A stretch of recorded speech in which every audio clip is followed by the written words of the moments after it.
Okay. Will the meeting of the Planning and Zoning Commission for Wednesday, December 6, 2017, please come to order? For the benefit of those who may not have participated in a Planning and Zoning Commission meeting, our procedures are as follows. We'll read the legal call of the meeting as published in local newspapers. The applicant will be invited to come forward and present the case, explaining to the commission and others present what is being requested of this property. Comments of town agencies will be read for each application, if there are any. There will be clarifying questions from the commissioners. Then there will be an opportunity for clarifying questions from the audience. First, those who wish to support the applicant may come forward, and second, those who oppose the application will then be invited to come forward and express their opinion. As this public hearing must be recorded, it is necessary for speakers to identify themselves and their name and address before addressing the commission. The applicant is then free to leave or remain for the balance of the public hearing and the regular meeting, at which time the commission will try to reach a decision on each application. Each applicant will be notified in writing as to the decision of the commission and has the right to appeal to the Superior Court if desired. Decisions of this meeting are available the day after the meeting by calling the Planning and Zoning Office 453-8039 after 9 a.m. Seated this evening are the following members: Matthew, Richard, I'm Josh, Alan, Richard, Phil. The staff that's present is George and Lisa, and Peter is our videographer. The secretary will now read the legal notice. Notice is hereby given that the Guilford Planning and Zoning Commission will hold a public hearing on December 6, 2017 at 7:30 p.m. at the Nathaniel B. Green Community Center, 32 Church Street, Guilford, Connecticut, in the Monunketuk Room on the second floor for the following purposes. Christina and Gilbert Mokel, 260 Landon's Way, map 69, lot 42-9, zone R8, special permit for allow for the keeping of 6 chickens and 2 horses for recreational use under section 273-19. New Haven Sportsman's Club, 4158 Durham Road, map 122, lot 1, zone R8. Special permit for installation of a 288 square foot storage shed, section 273-19. Mara Weissman, 117 Andrews Road, map 17, lot 76B, zone R5, coastal area management, to install a solar array to reduce / offset residential energy consumption, section 273-19. Brenda Gorman, 90 Wild Rose Avenue, map 67, lot 4B2, zone R6. Excuse me. Special permit accessory apartment, 525 square feet for apartment in existing home, section 273-19. Copies of these applications are available for inspection in the office of the Planning and Zoning Commission, Town Hall South, 50 Boston Street, Guilford, Connecticut. At this hearing, persons may attend and be heard, and written communication will be received. Dated this 14th day of November, 2017, Frank DeAndrea, Chairman. Yes. Shall I do this and recite the Pledge of Allegiance? Oh, well, we don't always need to do it, but, so we'll just start the meeting. Thank you. Mokels, you guys are up first. Chickens.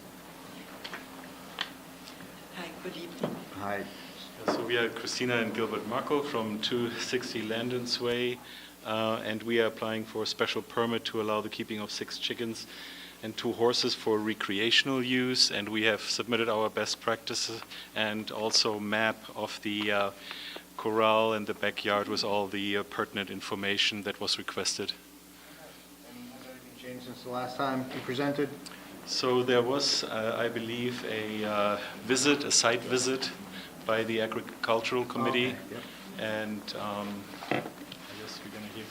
And did they submit a letter? You have an updated report from them. Let's just get that read into the record. From Peter Perkins and Kevin McGee. Oh, yeah. You can read it if you have it. I know you like to read it. Sure. Yeah, I'll bring it up. Okay, the Guilford Planning and Zoning Commission from Peter Perkins, Chair, Guilford Agricultural Commission, and also Kevin McGee. On Friday, November 17th, Agricultural Chairman Peter Perkins and Kevin McGee viewed the operation of keeping of 6 chickens and 2 horses for recreational use on a 1.92 acre parcel. The Agricultural Commission discussed the site visit at its meeting on November 20th, non-quorum meeting.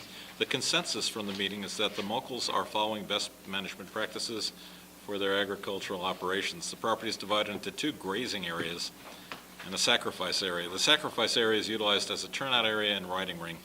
Manure was reportedly removed on a daily basis from the pastures, sacrifice areas, and shelter areas and placed in a dumpster loosely covered with a tarp. The 6 chickens were provided with proper shelter within a fenced-in area. Food was kept inside the garage attached to the house. Recommendations to be placed in the special permit approval are, number 1, best management practices for keeping of horses and chickens should be followed. Number 2, the sacrifice area should be monitored for excessive wear. I don't think they mean obsessive wear. Excessive wear. Any worn areas should be repaired with suitable material for horses. Rotational grazing areas should be relocated if the grass is below 3 inches high. Manure and bedding waste should be disposed of in a tightly covered dumpster secured with tie-down locations which extend towards the ground. Such tie-down locations can consist of concrete blocks placed on the ground. To prevent pests from getting to the food supply, open bags should be stored in metal containers with tight-fitting lids. That's all I got. Maybe they did meet Excessive. No, we have no problems, and in fact, we have already remedied some of these. We were aware of it during the visit, and we immediately took care of it. Is there any other questions? I'm good. All right, is there anyone in the audience who'd like to speak in favor of the application? Anyone opposing the application? All right, Motion to close. Second. all in favor? Aye. Thank you. All right, Benton Knoll. Benton Knoll. Would you like me to set up the easel again? Yeah, might as well.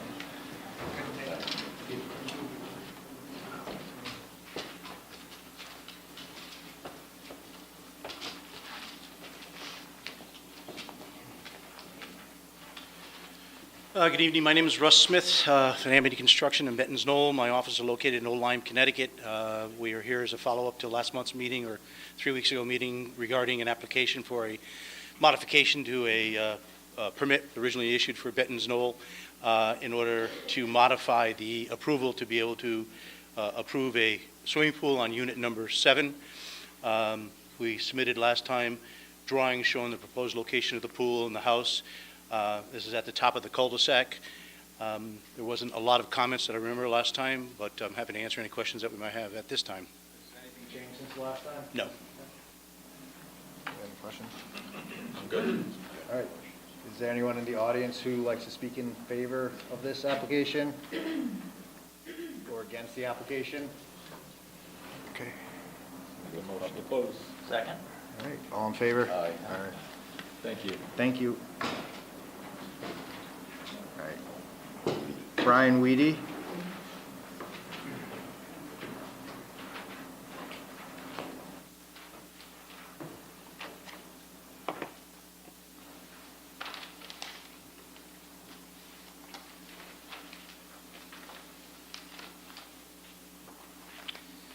Brian Weedy, Post Road Wood Products, representing 97 Vineyard Point Road. We're looking to construct a new 1,176 square foot accessory apartment on the property.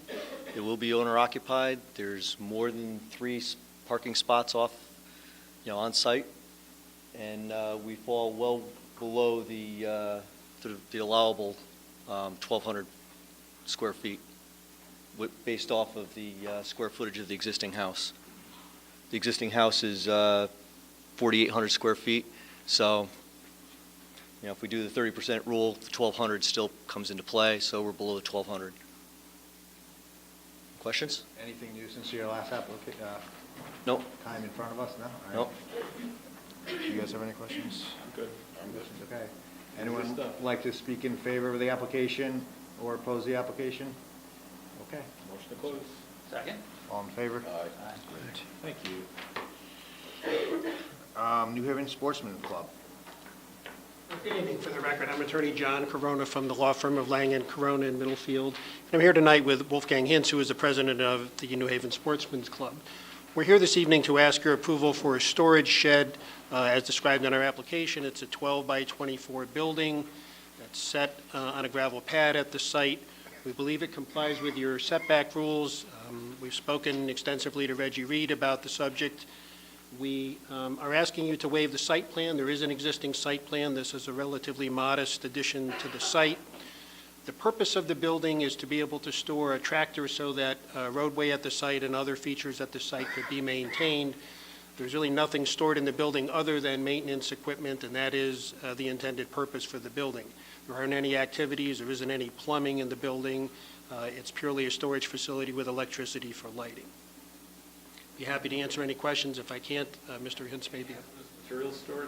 No, other than fuel for the tractor, no. And about how much fuel would be stored there? There's fuel in the tractor, and a 5-gallon can is kept for that, and there's a smaller can of gasoline for weed whackers and that sort of thing. Not like 50 gallons? No massive storage, no. Good. There is a drawing here that does show the location of the proposed building on the property. I'll pass this around if you'd like to see it. And we have a letter too, you said? What's the letter say?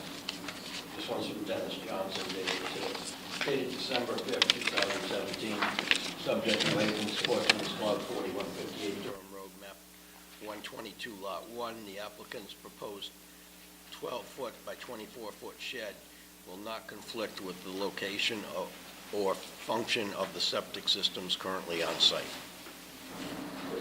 For those of you who are familiar with the property, you know that the improvements are relatively close to the highway, though it is about a 6.5-acre site. This building is set back from the road, but it's really the only level and appropriate location for it where it won't be out of the way and therefore subject to vandalism and theft. Any other questions? All right, is there anyone in the audience who'd like to speak in favor of this application? Motion to continue. Well, someone's going to speak in favor. Sorry. It's all right. Hi, my name's Fred Hill, resident of Guilford. I'm also a member of the New Haven Sportsman's Club. I've been a member for several years, and I'm impressed with this group and how they have created a number of rules to control the grounds, the membership, and they appear to follow everything as well as they can by the book. As I was coming in, there was adjacent residents had arrived for this meeting, and when they learned that this was about the shed for the tractor, they agreed that the shed fit in with the landscape, and they understood that the tractor was there to help maintain the property and keep it fitting with the landscape of North Guilford. So they decided to leave because they didn't think it was a problem. I hope the guys approve this because this will help them maintain their property and protect the equipment that does that. Thank you. Is there anyone else who'd like to speak in favor of the application? Is there anyone who'd like to speak against the application? We'll close. Motion to continue. Continue to. Second? All those in favor? Yeah, to the 20th. You understand that? Yes, Okay. thank you very much. Thank you. Okay, Gorman?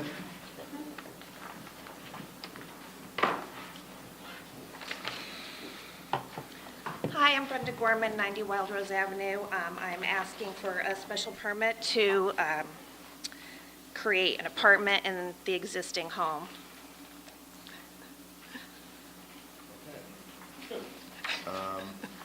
And you, the checklist was all went through by Reggie, so that looks like it's all set up. I'll pass the application around. There's a little sketch of the layout of the apartment, proposed apartment. Did you see this letter from Dennis yet? I did not see the letter. I Probably. spoke with him yesterday, and I spoke with him in planning and zoning, and he did look over. It is a 5-bedroom septic. I'll read it. Okay, go ahead. This is to the Planning and Zoning Commission from Dennis Johnson, dated December 5th. Subject Brenda Gorman, 90 Wild Rose Avenue, map 67, lot 44-B2.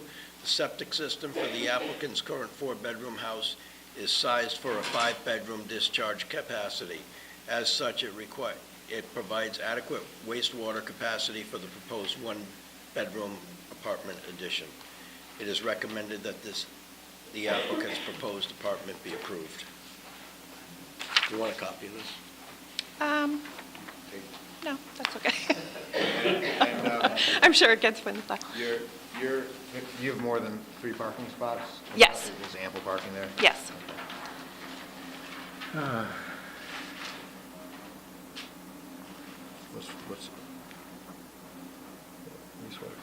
It was read into the record.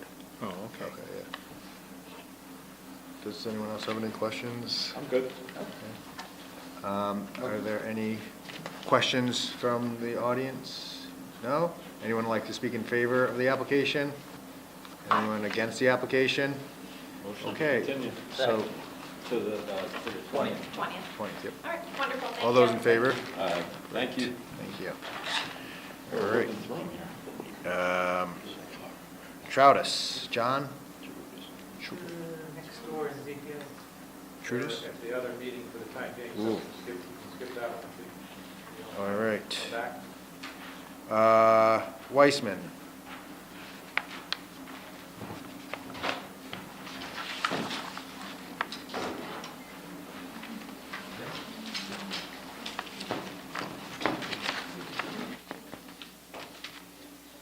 Okay, for the record, I'm Mark Young. I'm a land surveyor with Waldo Associates, representing the owners of the property, Rich and Mara Weissman. We're here requesting coastal area management approval to install a solar electric array on the property. On this map, which is at 1 inch equals 20 feet, Andrews Road runs along this side. I don't think I'll stay out of the way, but the existing house is shown here. Little Harbor down here in the light blue shading. Property lines along here. And the proposed array is right here in the red hatch marks. It's about 16 by 32 feet, and it will be set on a pipe framework which will be low to the ground. We chose this particular site because it actually minimizes the appearance from the public roadway over here. There's a relatively steep slope, so we can build it close to the ground, and it'll still have the appropriate slope to maximize the solar gain. We had some correspondence with Carol Szymanski from DEP. Her first suggestion was to move it up the hill so that it would be farther from the coastal resource, which she characterized as a coastal bluff and escarpment. Well, it really is not a coastal bluff. There's the rocky shorefront, which is the adjacent coastal resource. And we're meeting the town setback from that resource, which is 25 feet. Now, we looked at the possibility of moving it uphill in order to get farther away from the resource. It's not going to have any impact. I mean, it's, these panels set on posts set in concrete. There'll be no impact. But in order, we considered moving it up, okay? So first we figured move it 25 or 30 feet uphill. That doesn't work with the landscaping because there's kind of a flat area right here, which I've shaded in green, which is relatively level, and the family will likely use that for for a sitting area for picnics or whatever. Because the whole backyard is so steep, there's very little level area. So further uphill, the problem is then that we're going to run into interference with the clearing easement in favor of the neighbor, Mrs. Kelly. The easement states that the owners of this property are prevented from building any structure which will be visible from the first floor of this house. If we put the solar array up here, in order to get the correct angle, it'll have to be fairly tall, and that will start to interfere with that view easement. So overall, we feel that this is the best location. the visibility from the public way will actually be screened by the existing trees, which are on the top of the bank here. I spoke with the landscape architect for the site, and he indicated that they will save those, and they intend to plant more evergreens to further screen that. On this plan, which is taken from the street over here, see, here's the shorefront, and the property line is roughly over here. You can see a little bit of the house here, and the site for the solar array is right here, behind these trees. Discussions with Kevin, he asked that we show that on the plan, and I've made a revision today which shows the line of trees on top of the site, which I would submit a couple of copies at this time. And there's a notation that the existing trees will be saved, and there will be some more planted there. So I think overall, the plan conforms with the regulations, does not interfere with the view of the coastal resource from the public way, and I think we've gone a little further in shielding it from the public view, even though that's really not regulated. I think this is it's the best location on the site for the solar array. You know, anywhere else would be more visible. Is there a reason, have you considered putting the solar array on the rooftop? We did. The roof, it doesn't really show here, but it has several gables. It's kind of broken up. It's not a real great location for the array. Also, too, it's right out, you know, visible. It's much more visible than this location. But it wouldn't be any less efficient or anything? It's more Well, efficient. it might be, because in fact, the main roof, it goes like that and like that. This faces southwest, whereas this faces south. So this is really has a better location. You know, it is screened from the highway with the trees, but when, you know, an hour after sunrise, the sun's high enough to shine directly on it. So there's a letter here from Carol Szymanski, which I'm going to just read it, or Matt, do you want to read it? I think there's several letters from. This is one that we read it. Do you want to read it, or do you want me to read it? This one? Yeah, that one. This is to the Planning and Zoning Commission, from Carol Szymanski regarding. I'm so sorry, could you speak up?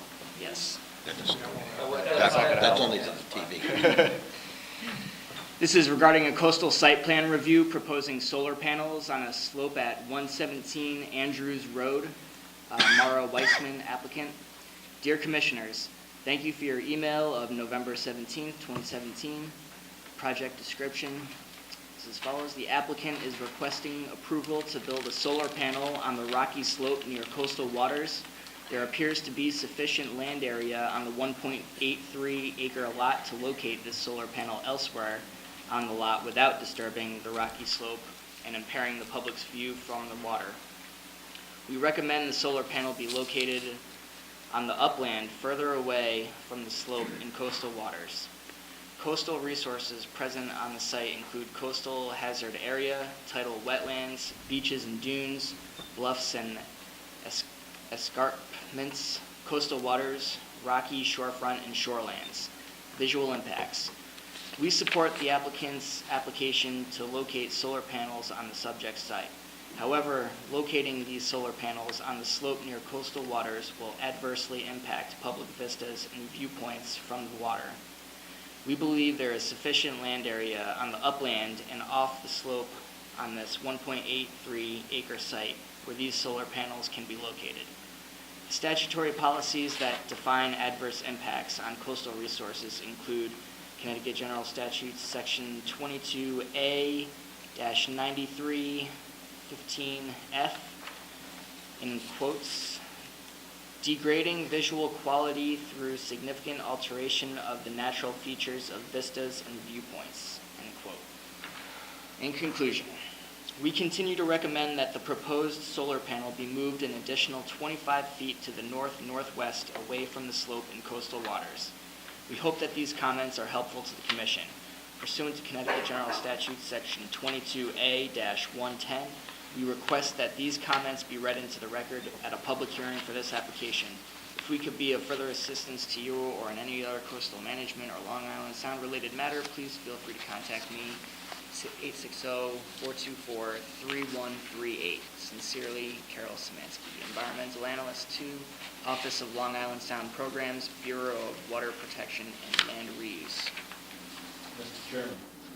Yes. I'd like to request staff retrieve for us for the next meeting the entire 22A9115F. When they cherry pick certain words out of quoting a law, sometimes it gets misinterpreted. I'd like to see the entire law that she's referring to. So I'd like staff to get a copy of that she refers to. Well, I have it here, but that's like, after F here, it goes into FG. So it's just a statement within the whole policy. So could I get a copy of that by email before the next meeting, please? this is, unless we decide to continue, this is a CAM, so it's only one meeting. Could I see that now? How would you respond to that? Okay. We have a letter written in response, which I can read at this time. Yeah. We received that 2 days ago. It's pretty simple. It becomes more visible. Well, yeah, let's just have that. You could speak in a moment. I'll read our reply, but that's it in a nutshell.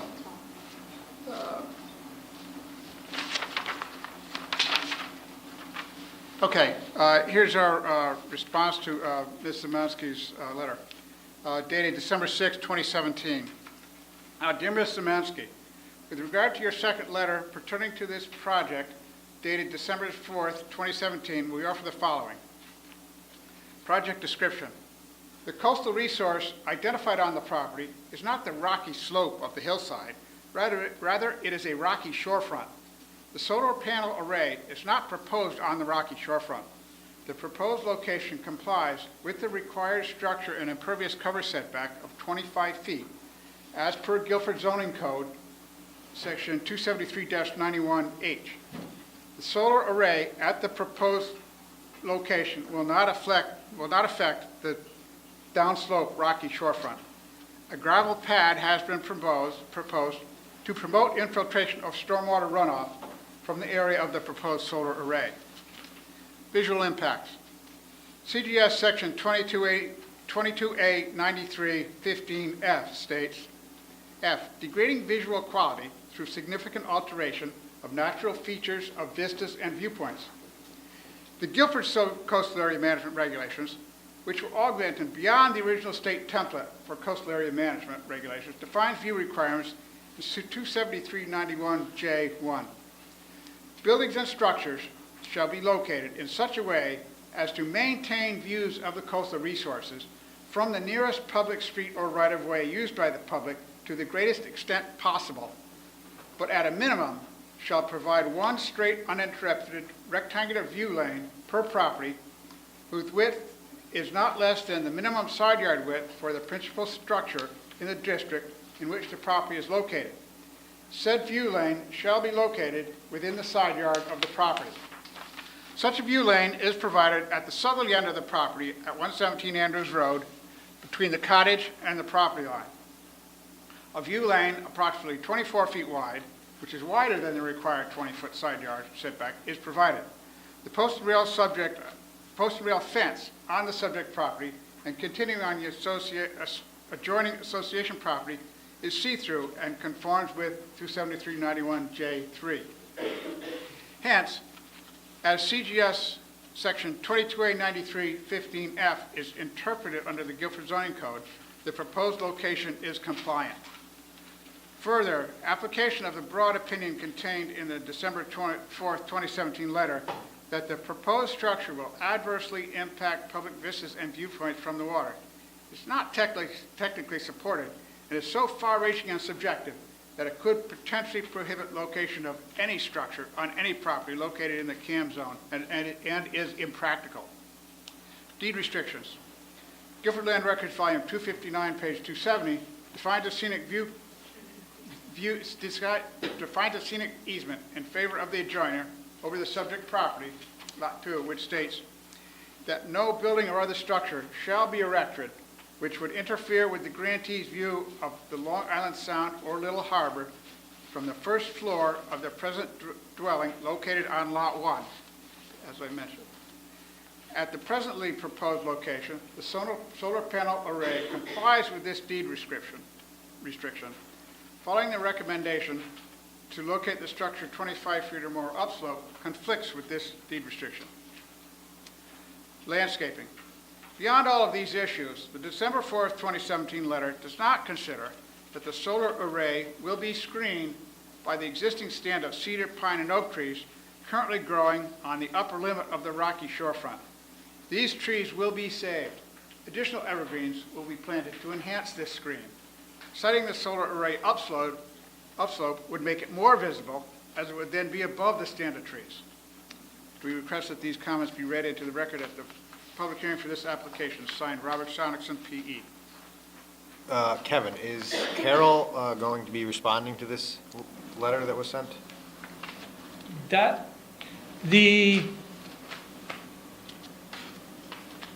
This was just sent mid-afternoon to her. The wording and stuff in here is his or Mark's kind of comments back to her is sort of semantic wording. With the project description section there, rocky slope, which they're countering, not a rocky shorefront nor. I mean, I took a look at it, and it's actually a modified bluff. There's actually kind of stacked boulders at the base of this, and it goes up, so it's sort of a rocky slope, as she may be calling it here. The visual impacts here is the Connecticut General Statutes. In their handbook that they provide us here, under adverse impacts, they do provide a fact note here regarding degrading visual quality as one of the adverse impacts, degrading visual quality through significant alteration of natural features of vistas and viewpoints, which is the section CGS, section 22A, 9315F, which he just explained. Example that they provide the commissions, because this is the commission's handbook here, is new construction that significantly obstructs coastal views from a scenic overlook or park, is what they're calling visual quality, degrading adverse impacts. So looking at this, if there's a view area where somebody used to stand to look out over the water and somebody from a public park away and that blocks your view of the water, that's an adverse impact. Similar to like we're in our regulations, one of the things in the book here says you create regulations to provide better detail of this, and we provide in our regulations is the side yards, a property owner designating a side yard setback to provide a view lane or viewpoint to the water. I looked up, because I kind of questioned myself of what is a vista. So I know Chuck on meetings and stuff says if it's not written anywhere, you look in the dictionary. So I went to Webster's dictionary and looked at what the vista is. And the vista is the viewpoint you're looking from towards an object. So that point you're looking at, or the point from you're looking from and towards, that can't be blocked by obstruction, but doesn't really go into anything about what you're looking at, which would be, in this case, a hillside or something like that. So Kevin, you've been there. Correct. Will the erection of this solar array block anyone's view from the land side?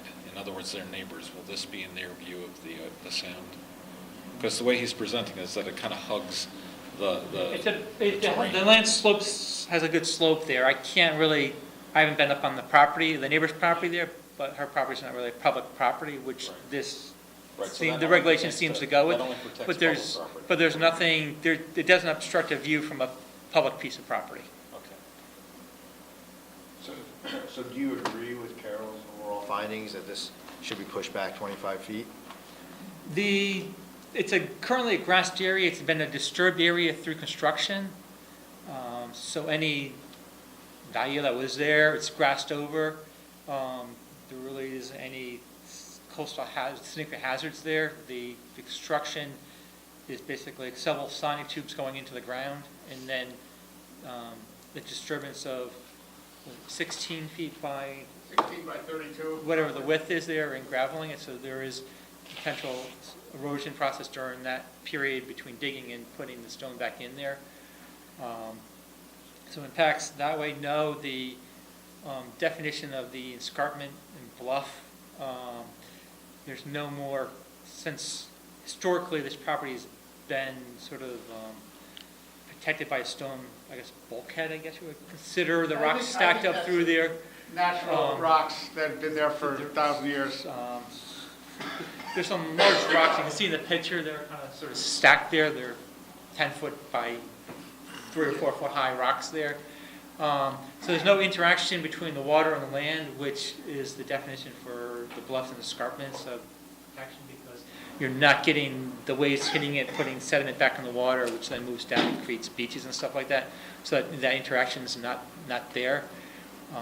So I really don't see the construction process or that sitting there. I don't see it being eroded because there's rocks there, and if it does erode, they have to remove it or do something with it because it's not a critical structure to be protected by additional rocks going up the hillside there. So Kevin, is any of this slope stabilized by growth that might be impacted by the presence of the solar array? They are leaving the trees there, and that's the area where I think could be impacted if any vegetation is removed. So there's no like ground growth, no like some plants that are going to die because the solar array is above them that's currently stabilizing the hill? What's stabilized in the hill there is newly planted grass, I believe. I didn't really get up behind there, but is that correct, Mark? Most of the slope has been stabilized by plantings and mulch and rocks and so forth. And stuff that will die because of this array, will any of the terrain start to wash into the sound? No, there's a little bit of a flat area just above the trees, where it kind of comes up from the water. There's a little bit of a shelf where the trees are, and then it goes up steeper. That shelf will trap anything running down, and I think construction will be so fairly rapid, so that the ground isn't going to be exposed for very long. Once they get the footings in, they'll spread crushed stone, and that'll be the end of it.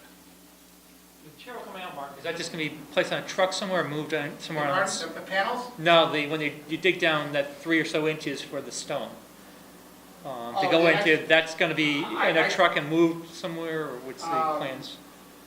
I expect it will just be, graded off mostly by hand, and then they'll bale the stone on there and rake it off, and that'll be that. I don't think they're going to excavate a significant amount of soil. There's actually some exposed ledge there, so there won't be much soil to be concerned with. Won't be exposed at any point. So Kevin, just overall, you would have us disregard Carol's letter? Yeah, her last, like I said, there's a little,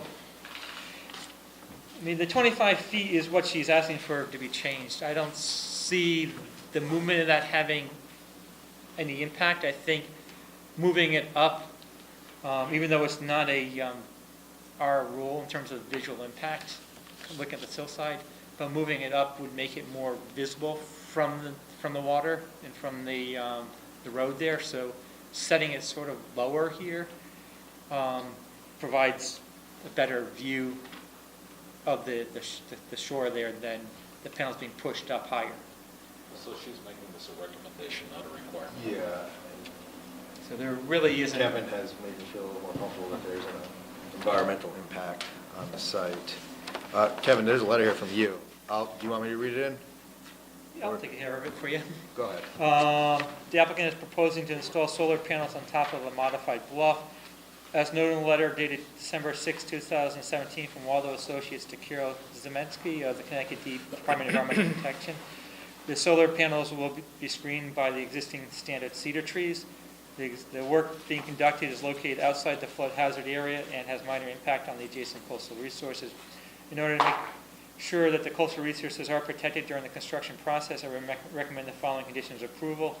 Any soil removed from digging the pilings and replacement of the gravel base should be disposed of outside the flood hazard area, and that the vegetative buffer be maintained at the top of the rocky slope.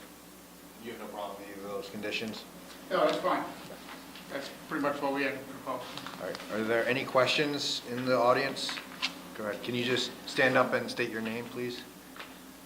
Suzanne Kelly, with an EY. Yep.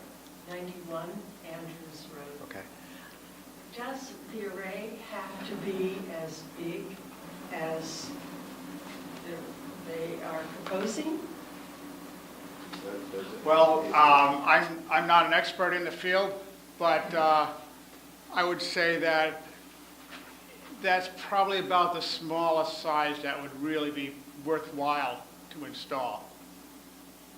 Something much smaller, the capacity would not be worth the expense and trouble of installing it. I don't have any numbers. That's just an impression I have. But I don't think that's an excessive size. Many installations, particularly on rooftops, are much larger.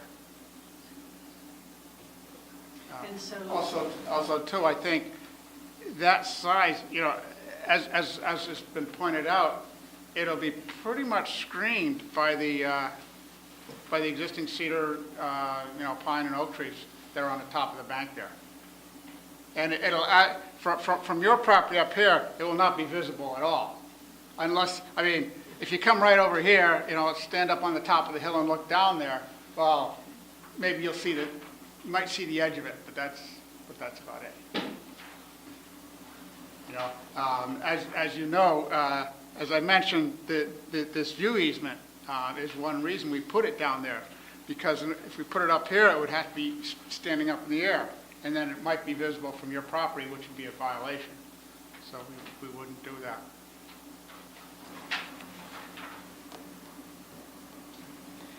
so it's not so big that they would have extra to sell back to. I don't have any numbers.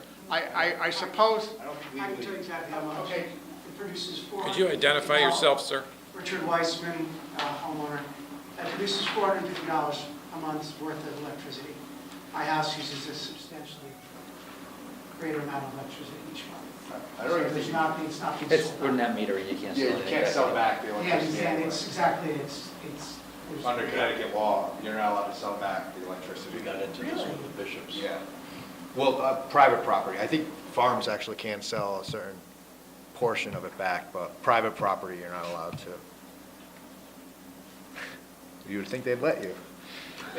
Some states do. Yeah, some states do. But not Connecticut. No, good. Are there any other questions for the applicant? All right, are there people that want to speak in favor of the application? I'd like to speak in favor. Okay.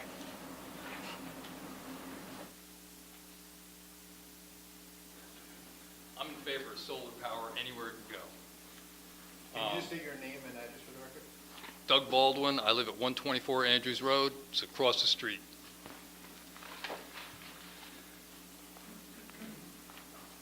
wanted to share these pictures. What the harbor looked like 3 years ago. By share, you mean you want them back? Hmm? By share, does that mean you want these pictures back? No, you can have them. That's fine.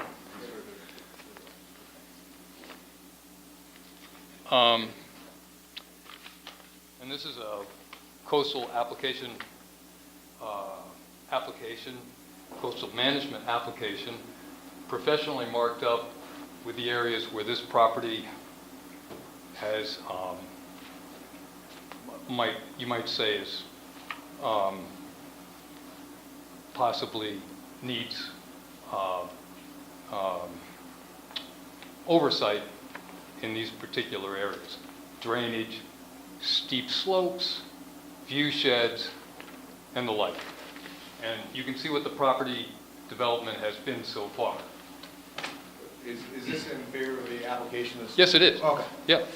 No, because You can see from the photos what the harbor used to look like. And if this property has to have a solar array, it's most important to all of Rich and Mara's neighbors that we do not see this array, that we do not see any more built on that property. That's our point. That's where we come from. We want them to have their solar, or I want them to have their solar array or solar power. I've spoken to Rich and I've asked him and hoped that he would consider putting them on the roof. I think that would be more appropriate, but I think moving it up the slope, my personal opinion, is only going to be more in our face. But that's just me, one person speaking. Thank you. But I would like you guys to sort of look at my little markups on the specifics. This is a sensitive site, a very important site, not just to us harbor people, but to anybody who's unfortunate enough to have to be in a boat. I know it's tough, but you are charged with protecting Guilford's resources.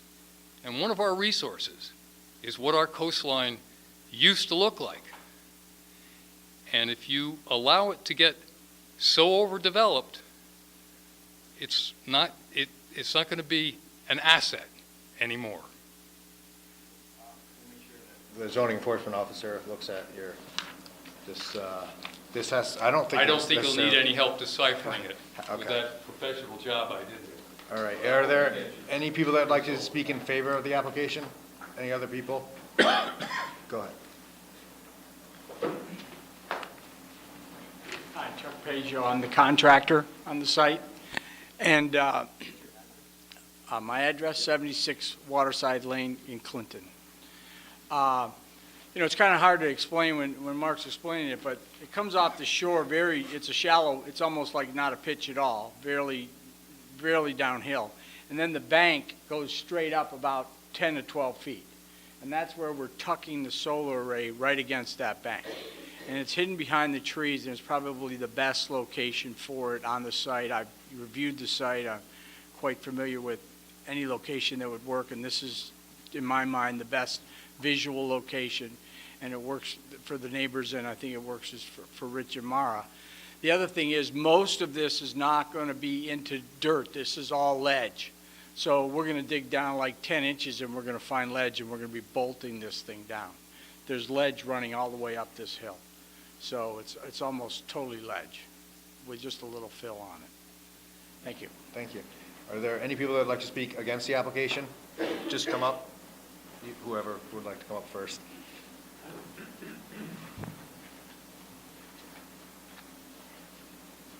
Hi, I'm Cynthia Conrad. I'm one of the contiguous neighbors. I was noticed. I'm 9 Wingate Road. I'm speaking for myself. This isn't on? Oh, okay. Sorry. Cynthia Conrad, 9 Wingate Road, a contiguous neighbor. I was noticed. Speaking for myself, and then I'm also a member of the Wingate Board. I'm speaking for the board as well. We polled our member homeowners. We are not in favor of the solar array as currently positioned. We feel there's been significant manipulation of the pre-existing coastal area. We are concerned that it's dramatically altered the vistas from the water. Our association does have waterfront property where we have our cabana and deck and mooring rights for our homeowners, and we're concerned that the vista from the water has been significantly changed. We're also concerned about the potential for erosion given the amount of manipulation of the slope and property over the period of the construction of a significantly massive dwelling and other accoutrements to that particular property. So I'm speaking for myself as a homeowner, and then also as one of the officers of the board, speaking on behalf of our homeowner members. Thank you. Is anyone else like to speak against? Okay, come on. Okay, great, thank you. I have a long letter here. I'll try not to read the whole thing. My name's Kristen Hawkins. I live at 2 Wingate. I'm also part of the association that Cynthia referenced earlier. I have a long letter here. As I said, I'll try not to read the whole thing. I'll just read the pertinent pieces. Is that okay? Yeah, we'll put the rest in the record. Okay. So as has already been mentioned, the Connecticut Department of Energy and Environmental Protection Agency has twice reviewed this application.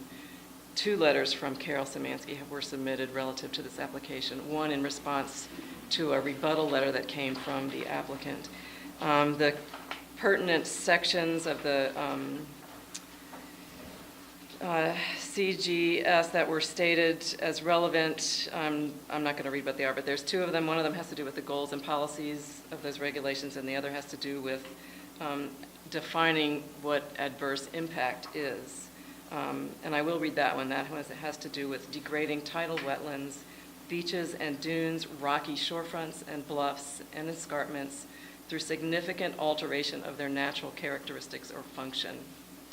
As has already been mentioned, based on these 2 provisions, DEEP recommended that the proposed structure be moved back an additional 25 feet to the north. They also further noted that there appears to be sufficient land on this very large 1.83 acre site to accommodate the structure elsewhere on the property. The structural and hydrological benefits of trees and vegetation to slope stability and erosion control are well documented. The tree root system on shoreline soils tend to be shallow. They tend to be very extensive lateral systems. They bind together to support the trees and the vegetation on the slopes. When the trees are removed, the roots remain. Over time, they decompose, which further diminishes the stabilizing forces of the trees and the roots, and in many cases ultimately leads to failure of the slope. In addition, trees slow the rate at which rainwater reaches the ground, which allows the rainwater to reach the ground in a slower and more natural way, allows it to percolate into the soil, thereby reducing the potential erosion of the soil by rain. They also provide wind deflection, which also reduces wind-driven water's effects on sloping surfaces. The natural equilibrium of the slope of this property has been severely disabled with the nearly complete removal of all large mature trees. And I didn't see what Doug passed out, but I'm sure they show what used to be there, which was basically a very wooded, very naturally vegetated shoreline property. That's the cabana. Did you? Oh, well, you can see the trees behind. There are cottages there. Yeah, so you can see from this, you can't even see the house that was there before because there's so many trees. That's the way it was in its natural state. I mean, natural after having a house, having been there since, what, 1950 or something like that. So what it looks like now, you can see that basically every single tree was taken off the site. Starting at the top, this is basically where the property line and this skinny little line of trees that they've been referring to is left right at the rocks here. So it's basically been completely denuded. In addition, what followed that was the construction of a house, which was more than double the size of the house that was originally there, and also significantly increased the amount of impervious surfaces of sidewalks, driveways, a motor court, patios, and pools. So a site that was originally very wooded, very permeable, has now been stripped of its vegetation and planted with grass, which, as we know, does nothing to prevent erosion. And then also a significant portion of the site is covered with impermeable surfaces. So I'm reading this letter on behalf of myself and my husband. I didn't say that before.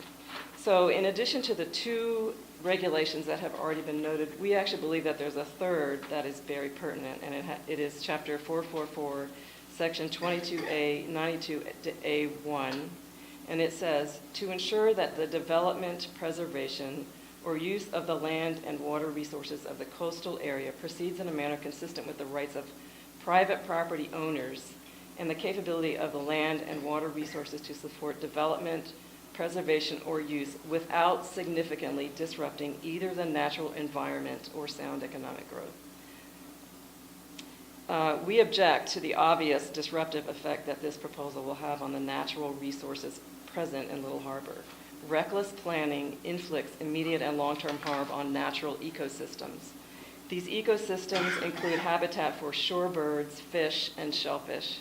These natural resources are shared collectively by the owners of the beaches in this cove, the public in general as residents of Guilford, and by extension, all communities along the shores of the Long Island Sound. Excavation for and installation of concrete piles required to support the solar array will further destabilize the slope and disrupt the natural environment. Runoff from the hard, impervious surfaces of the solar panels themselves will accelerate erosion and impact all the valuable natural resources documented as present in the application materials, even though they're now being disputed of this site. I know that Carol has recommended moving this structure up 25 feet, and I've had a number of conversations with her over the last few days about that. The first thing she said to me was, why didn't they put it on the roof? We've heard some stories about why that doesn't work, but you know, if you look at a picture of the house, you can see that there's plenty of large sloping roof areas, and this is in that thing that I gave you guys, on which panels could have been and certainly can be located. In addition, there's an area of this piece of property. Do you mind if I take this off of here to show something? In this general area up here in the northeast corner of the site, that's, as you can see by the contours, it's much flatter than this steep slope. There's not a lot of trees here. There are very little trees on the south side. We believe that this panel can be, excuse me. We believe that this panel could be located here, not in the setback line, which is clearly drawn here. In fact, I drew a little diagram. You can look at the last page of what I submitted. Actually, not the very last page. But this shows the exact same size located on that part of the site. That particular location would also be well screened from all the neighboring property because there's a stand of trees here. So I think that that would be a good alternative location.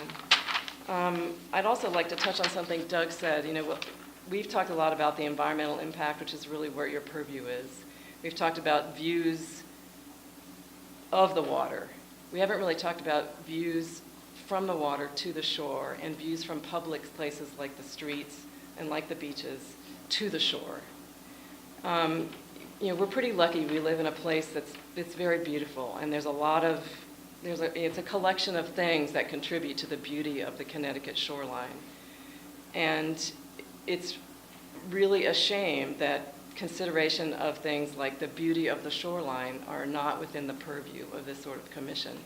And I hope you find it somehow within yourselves to take into consideration the things that Cynthia and I and Doug have said about the beauty of this particular cove. Thank you. Can you just return that image to the record and put that other image back on the board? Yes. Are there any other people that would like to speak against the application? Yeah, I could just, thank you. My name is Richard Romeo. I live at 48 Little Harbor Road. I'm a member of the Little Harbor Association, but I do not represent Little Harbor Association at all. We're here tonight, and we're a little late. You've already let the cat out of the bag, whatever, the horse out of the barn. They have destroyed the environment in which that house has been placed. They carried away literally tons of granite to build that house, cut down every deciduous tree on the lot. And now we want to stand here and talk about, can we put up this little bitty thing that may or may not affect our view? There is no view. It's gone. You've ruined it. If the laws in Guilford allow this to happen, we should be ashamed of ourselves. I don't know if they had to get variances or approvals. If those approvals and variances were given, again, we should be ashamed of ourselves. We have taken a natural resource that took millions of years in at least one ice age, and we've destroyed it in 2 years. And we have now a house built on tiers of stone that have been put in place. We have a monument to man, not a monument to nature any longer. So yeah, we are destroying what is Guilford's biggest resource, its natural beauty.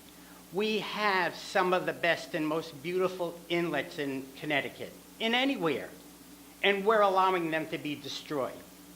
So what you're doing when you allow them to put this panel, I don't care where you allow them to put it, you are putting a dagger in our heart because you've already killed the property. There's a certain balance that has to be maintained between property and land. There is no balance on that hill. That's a hulk on a hill. It is not a dwelling. So, thank you. Is anyone else like to speak against the application? Okay. I have one question that I just want to follow with. What is the issue with putting the solar arrays in the front of the yard? Or I guess It's a the side terribly of the wooded. property? Terribly wooded.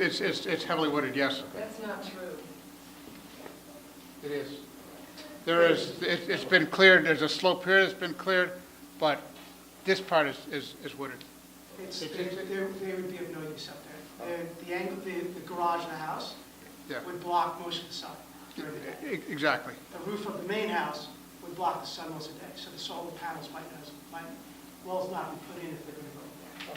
I mean, in fact, we did look at that location as a viable alternative, and the solar company said we'd get no solar gains there. All right, thank you.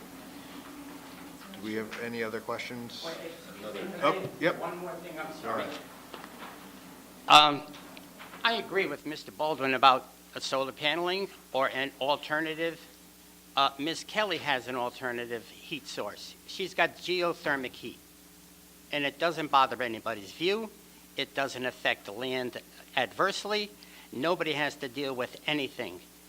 So there are alternatives to the solar paneling. So if you want to save what's left of that hill, think about another alternative. Additional point about Yes, that one, upper location. one more comment. I'm sorry. Okay, This is my drawing, okay? yep. This is their proposal. I just put a red rectangle around their proposal. I took the same thing, the same orientation, and I put it right there. And you can see that there's no structure blocking that panel in that location. So that's just not true. Okay. Any other questions or comments? Good. Are we ready to close the public hearing? I'm good. I actually might propose continuing it.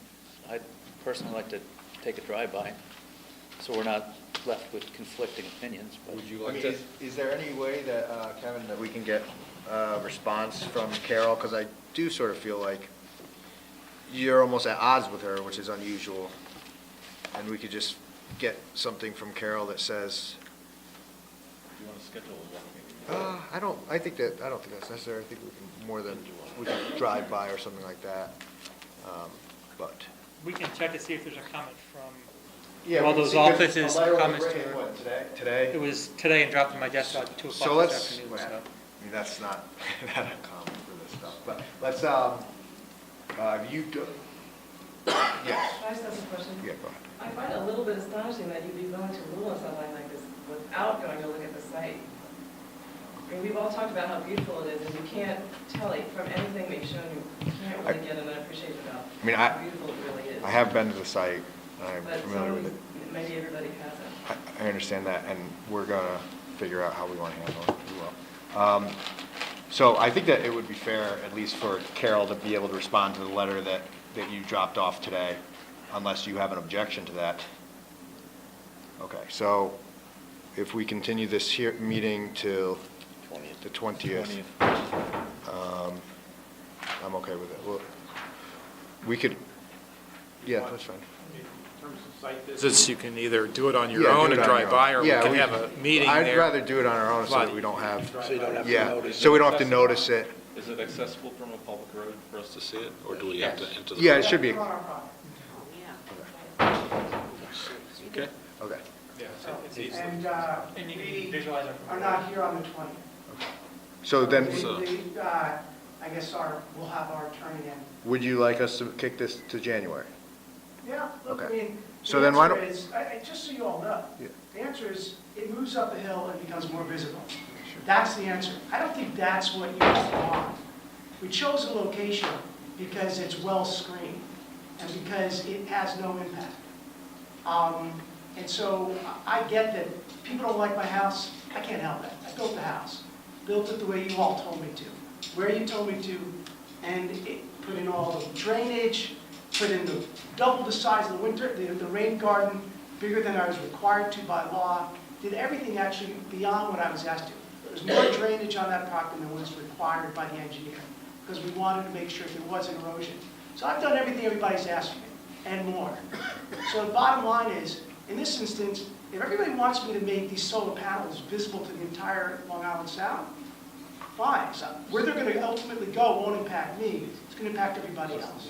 So basically, the whole reason that I want to wait is I just want to hear from Carol, since we did sort of send her a letter last minute, and see what she has to say. She usually offers us some insight. And You could continue it to the first Wednesday in January, Third. whatever that date is. the third, so That's I'll that's an option. continue it to the third, and Carol should have enough time to respond at that point, Should be, yeah. right? Although, yes, May I ask a question? yes, one question. Is this a given that the panels will be put up? It's just a matter of where they will be put up? So this is a CAM application, and a CAM application, if it meets all of the requirements under our regulations and the state's regulations, we don't have discretion. The commission can determine that the proposed activity would have an adverse impact on coastal resources, and the resource that I think we're talking about here are the visual resources. So the commission can deny the application based on a finding that it's not consistent with the Connecticut coastal management guidelines and law. Okay, so what you're saying is not a given. Well, I can move them out of the coastal zone, in which case they go on. Well, you can put them elsewhere on the site or on the roof. I will put them exactly. Okay. I don't want to get into a shouting match at this meeting, so we decided we're going to continue this to the 3rd. If you want to withdraw the application and put it on, no, I'm not saying that, and put it wherever you'd like, that's certainly up to you. We want to hear from the state, and, Kevin has already made it clear that he doesn't think that there's an adverse impact on the vistas, so that's sort of the information that What I we're... would say is, in our absence, Kevin, if you want to arrange with Chuck to have people visit the site, Chuck can arrange for people to visit. Happy to have you come on the site and take a look. All right, thank you. So, I'll, Motion to move to the 3rd, to continue to the 3rd? Second. all in favor? Aye. Aye, great. Okay, is Troutus now present? Troutus? Tarutis? Okay, then we will go. Oh, my God, I wonder if he went home. Oh. Forgot he was supposed to be Well. here. Well, Would we'll you go on to give the me next the item. opportunity to call him, because he lives Close. very close? Sure. How do you make out? We're going to Ocean Cove.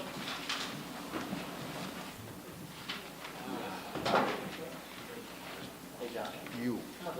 Sounds good.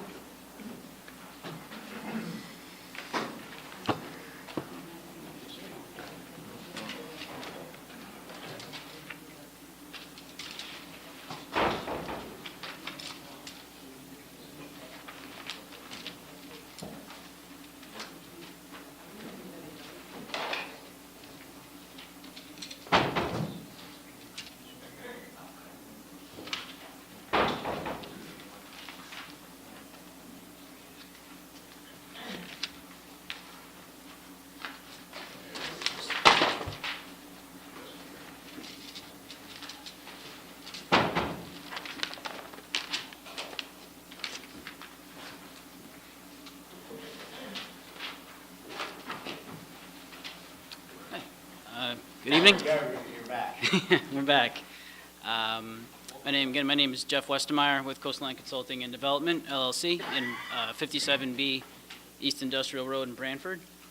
And we prepared the application on behalf of Ocean Co. And in response to comments from the commission at the previous meeting, we have updated the site plan per the request of the health department to locate the septic and the leaching field and remove any stockpiling areas outside of those areas per the commissioner's request.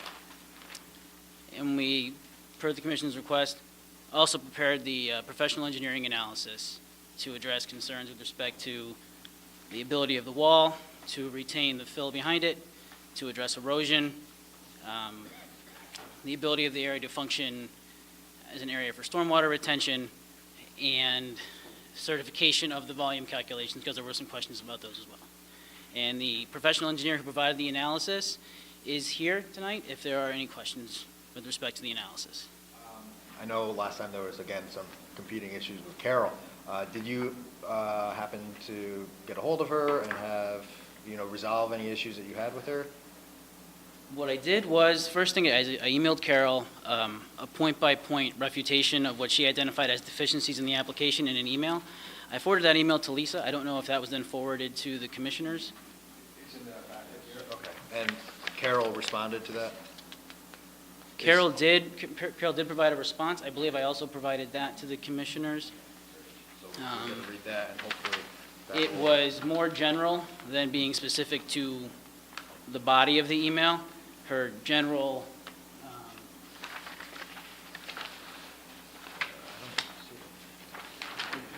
reply was that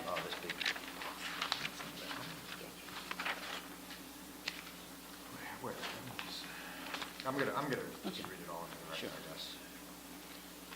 This is from you, so I'm gonna read Carol's back and forth here. Right here. All right, so we'll start with November 6th. Okay, so we'll start with you to Carol on November 6th. Hi, Carol. Kevin McGee from the town of Guilford forwarded us your formal comments on the application attached on October 27th. He indicated that we didn't need to provide a formal response, but should be prepared to discuss your comments at the hearing, as the public hearing has been continued until December 6th. I just wanted to provide you with a response for your review consideration. Please find responses to each of your identified site plan deficiencies below. Deep comments are in quotes and our responses are in blue. Deep's comment: what is the ultimate purpose of the fill? In the future, no buildings could be constructed on the fill without meeting the FEMA standards of the V zone. Your response: the purpose of the proposed fill is clearly stated in Part 2A of the application narrative and is as follows. The purpose of the utilization of the proposed filling is to create a top elevation of backfill that prevents the continued erosion of soil caution caused by tidal and water penetration through the existing bulkheads and to establish permanent vegetation such as turf grass. The current elevations immediately landward of the bulkhead in this section of the property are below the elevation of the coastal jurisdiction line, CJL, of 4 feet, and AVD 88. The infrequency of tidal influence combined with the salinity of tidal water has led to conditions where salt concentrations in the soil are too high to support upland grass, and tidal influence is too infrequent to support the growth of tidal wetland vegetation. The lack of stabilizing vegetation has led to continued erosion of the upland soil. Therefore, the purpose of the fill is clearly to prevent further erosion of the lawn. There is no other construction associated with this work. Were you given the full application package or just a site plan drawings? And then the next part from Deep is: no state permits for a structure, dredging, and fill permit have been filed as of this writing. And your response: the applicant has entered into a consent order with Deep that requires the submittal of an application by January. Due to enforcement deadlines placed on the applicant by the town of Guilford, and an application for coastal site plan review was required to be filed with the town no later than September 28, 2017. We are working on Deep application, but the town deadline necessitated that the CAM application become our top priority. The applicant, recognizing that Deep's approval will also be required. Then Deep again: it is unclear what the address of the property is. Old Whitfield Street, referenced in the aerial photo on the site plan, and 485 Whitfield is referenced in the site plan title block. Section 1, applicant identification, Part 1, site information and location of property, section in low impact development portion of the town application from all clearly identify the project site address as 485 Whitfield Street. In addition, the NDDB review request form, NDDB drawing, and NDD response attachment D of the application all identify the site as 485 Whitfield Street. Also, the title block and site plan identify the site as 485 Whitfield Street, and the plan view on the site plan clearly labels the site as property of Ocean Co. LLC, 485 Whitfield Street. It is our conclusion that the location of the property site address is clearly identified. The tidal wetland on the site should be flagged to determine their precise location. Coastline conducted a field delineation of the full extent of the tidal wetlands on the site, and their precise location was surveyed in using GPS-based survey equipment. In addition, Coastline confirmed with Kevin that no tidal wetland vegetation is present in the area of the proposed fill. I forwarded you that email correspondence on October 4. Therefore, it is our conclusion that the full extent of the tidal wetlands on the site have already been precisely identified and that no additional flagging is necessary. I hope this information is helpful and will allow you to eliminate these items as site plan deficiencies. In the event the town were to ask you for additional comments on the application, please let us know. And then Carol and then you followed up with, just curious if you have had a chance to review my email. Thank you. And then she responded, I didn't realize you were waiting for a response. As long as filing is for purposes of law and the applicant knows that future development, if any, is subject to FEMA standards, our office has approved the application within our jurisdiction. Okay. So Carol has approved the application as long as you understand that there's future development is subject to FEMA standards. Correct. Okay. And the applicant's aware of that. And the applicant is aware of that. Okay. So, Mr. Chairman, is the Office of the Long Island Sound approved the application then from what? I think what she means is they have no comment. Yeah, they approve our. They were. Rich, I think it used to be the case that from John Godfrey, we would get something that says DEP has reviewed this and we have no comment. And I think that that's what she's implying by approving, is that they have no comment. Yeah, I'm not going to continue on. There was a continued correspondence with her, emails beyond that one, where I had Jeff kind of drop a note to Carol regarding consistency with the CAM and the CGL. It gets really interesting here. She responds back to Jeff and says, I cannot think of anything in the Coastal Management Act that makes the activity inconsistent even below the coastal jurisdiction line, since our office has ruled no coastal resources will be harmed by the activity. The notice of violation was issued for commencing work without obtaining a required permit first. I sent her a note following up on this one because we're shared in the email here. And I said, Carol, can your October 12, 2017 letter be updated to provide comments below regarding consistency with the Coastal Management Act? And then she sent a note back to me saying, I'll check my supervisor when is the meeting. Her final comment back, or one of the comments back is, hi Kevin, the commission should make its own determination on whether the activity is consistent or inconsistent with the state, and the state its reason in the record. So she's not making that comment regarding consistency. She's making the commission make that, and she's kind of, through her letters, raising questions that the commission should be looking for as part of making their determination, but it's not going to tell the commission, put words in their mouth, in other words. We used to, when we I were know, dealing John, with and actually I follow up with that one saying, I will pass this on to the commission. Part of the reason why I asked is because John Goucher used to provide his comments to the commission, the DEP's view of consistency with the Coastal Management Act policies. I did not get a reply back on that comment. They replied, the last comment I got back from her was that Phil Johnson wanted her to reiterate to the commission that the structure and dredge refill and permit has not been filed with the DEP as of today. So she's not providing any comments regarding her providing consistency with the Public Act, Coastal Management Act. So we should take that as no comment. We should take that as no comment. Okay, all right. So then, is there going to be an application to the DEP or no? Yes, there will be. We're working on one. It requires a pre-application process that goes through DEEP, the Army Corps, the local Shellfish Commission, the Harbor Management Commission.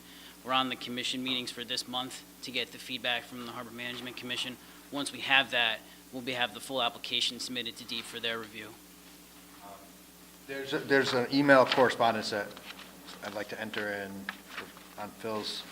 Phil sent an email about when high tide was and some images for high tide.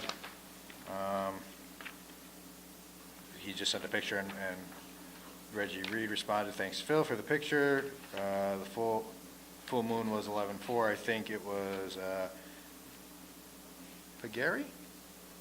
Perigee tide.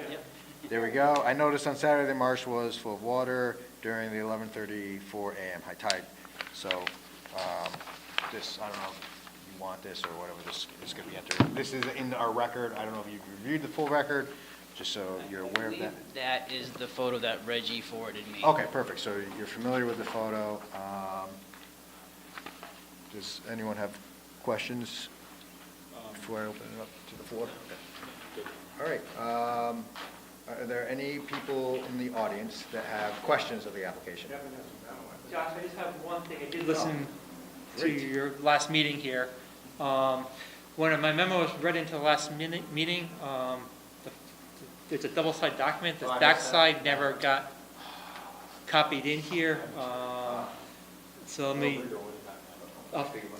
I'll finish up the approval recommendations there. Well, I'll spare you from the top there.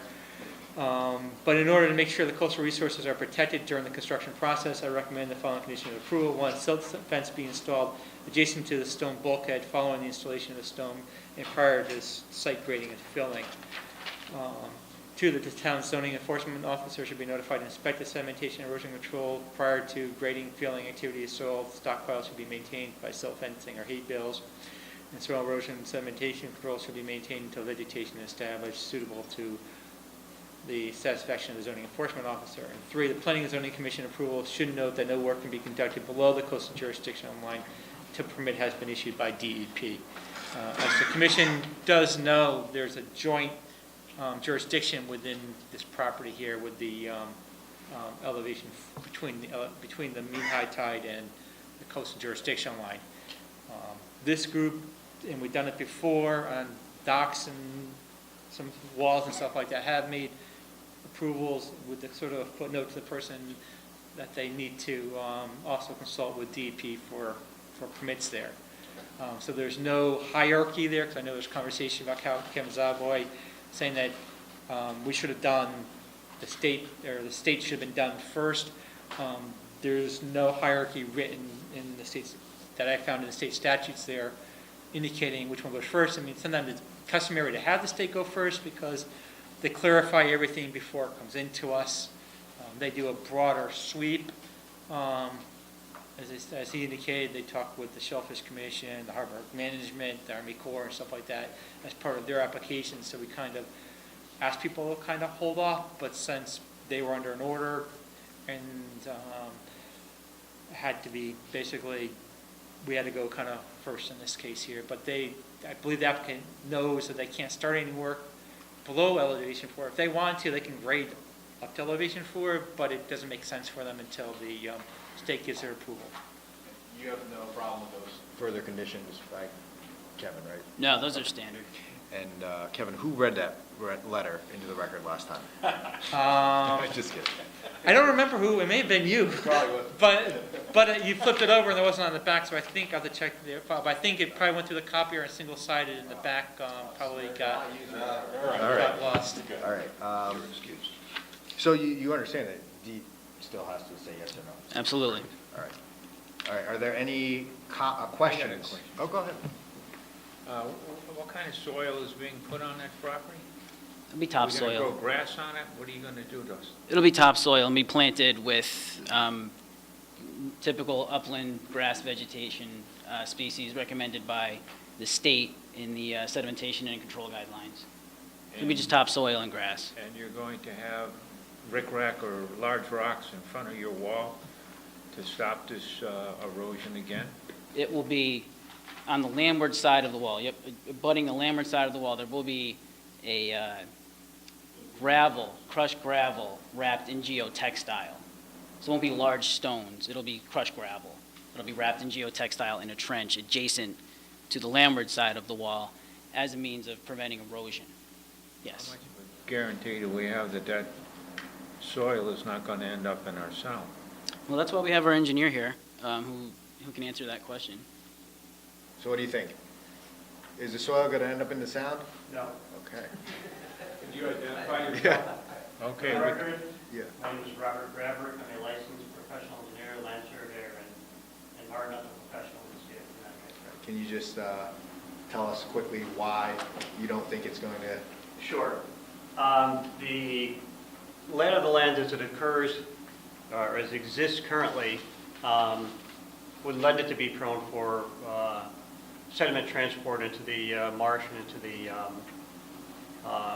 adjoining water body, because there are gaps in the wall. When the water comes in, it causes negative pressure, which basically suspends the soil and allows it to flow through the cracks and in. And gradually, over a period of time, it's called soil piping. The soil piping will move the soil from behind the wall to the front, and then if you start getting wave action on the face of the wall, you don't have any soil backing it up, and that will potentially, over a period of time, cause the walls to fail structurally. The proposal is to dig a trench along the upland side of the wall, put in a layer of geotextile, fill it with stone, wrap the geotextile over it, and then just anchor the top of it. What that does is, if the water does go through cracks in the wall, it encounters the geotextiles and the finer stone, 3/4 inch process, whatever, and that diminishes the velocity. So by the time the water actually flows through the stone geotextile envelope and impacts the soil on the other side, there's no velocity, you're not going to get negative pore pressure, and it's not going to fail that way. The other thing is with the fill slightly further elevated, so it's closer to being flush with the wall, when the water is running downhill, encounters the lip of the upstream face of the wall, you get turbulence there. That turbulence will also act to suspend soils, carry them over the wall, and over a period of time it'll erode and you have the same wall failure issue. And if you raise the grade behind there, ideally it would be flush, but even somewhat higher. You've got the stone and geotextile underneath there that also works to prevent the soil from going over the top of the wall into the marsh. So what this is proposed is actually a significant improvement of what's out there today. It will stabilize, it will minimize the sediment transport over onto the other side. I have a question. Sure. So, I really don't understand it, but the geotextile acts as a filter and keeps the dirt and sand and fine particles on the land side and lets the water flow through onto the water side. And so it acts as a filter, and as we know, all filters clog through use. They do a better job as they get more and more clogged because the holes are smaller and smaller and smaller. Yeah. So over a period of time, it stands to reason that this geotextile fabric will become impermeable as the particles start to pile into it over time. It just stands to reason that way. So that was my main concern, is once you make the wall waterproof, which it will over time do, then you're going to have a lake behind it, and the water's going to go away on the ocean side as the tide goes out, and you're going to have all that weight. So that's why I asked, will the wall be able to support not just the dirt you're adding, but all the water that's going to build up there? And it's not going to happen for a couple of years until the geotextile fabric begins to fill up, and the water can't filter through it anymore. So how do we gain a sense of comfort that 7 or 8 years from now, this wall is not going to have 1 million tons of water behind it and just push out? All right. The answer to that question is, in order for the geotextile trench to have an impermeable surface, you'd have to have a collection of the finer particles in the silt and the clay range. There will still be some action of water across the surface, and it's my experience with these types of things out in the field that you're going to get some coarse grain particles, especially because you will still have water running down. It'll stir up a little bit. And it's the coarse grain materials that will be deposited against the back face of the wall. The finer materials, from colloidal to readily suspended will get carried away, so they shouldn't accumulate in that area as they might if you had like a lake bed. So if it gets carried away. Yeah. That means it's going to go through. And that's what he was asking, is how will the dirt stay on that side of the wall? But if it's going to get carried away, the colloidal suspension and any fertilizers and any other things they use, that's going to get through. It can't be both ways. Either it has to stop everything and build up over time and cause no water to get through, or it has to let water go through.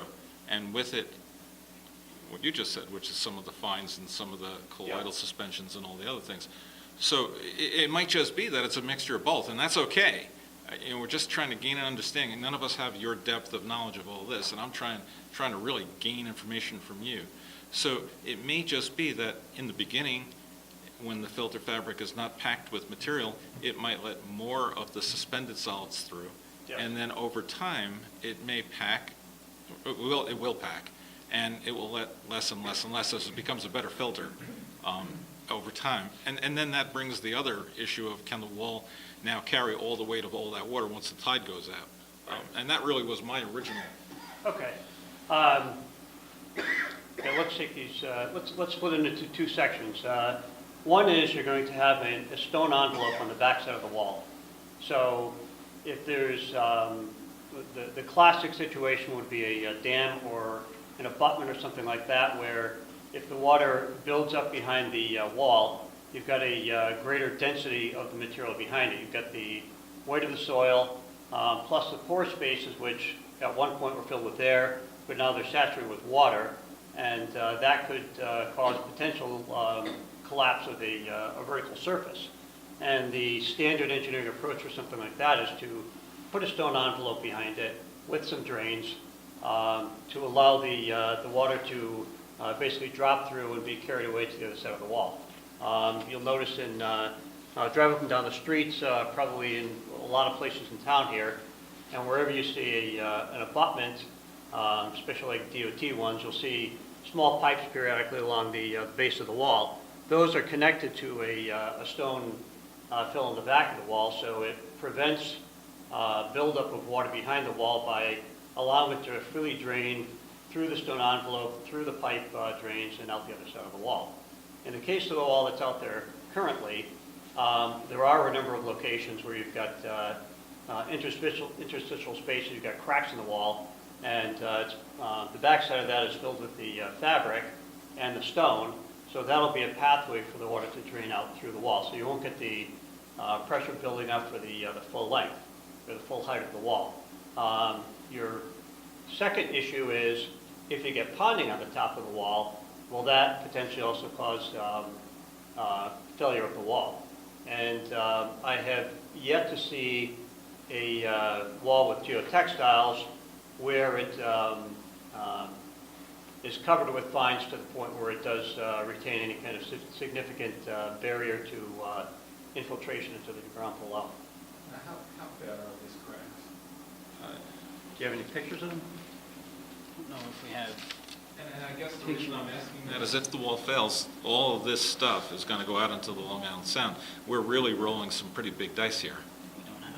I wouldn't think so, no. The reason I say that is because the... Unfortunately, we don't. We just don't have, okay. The height to width ratio of this wall is pretty low.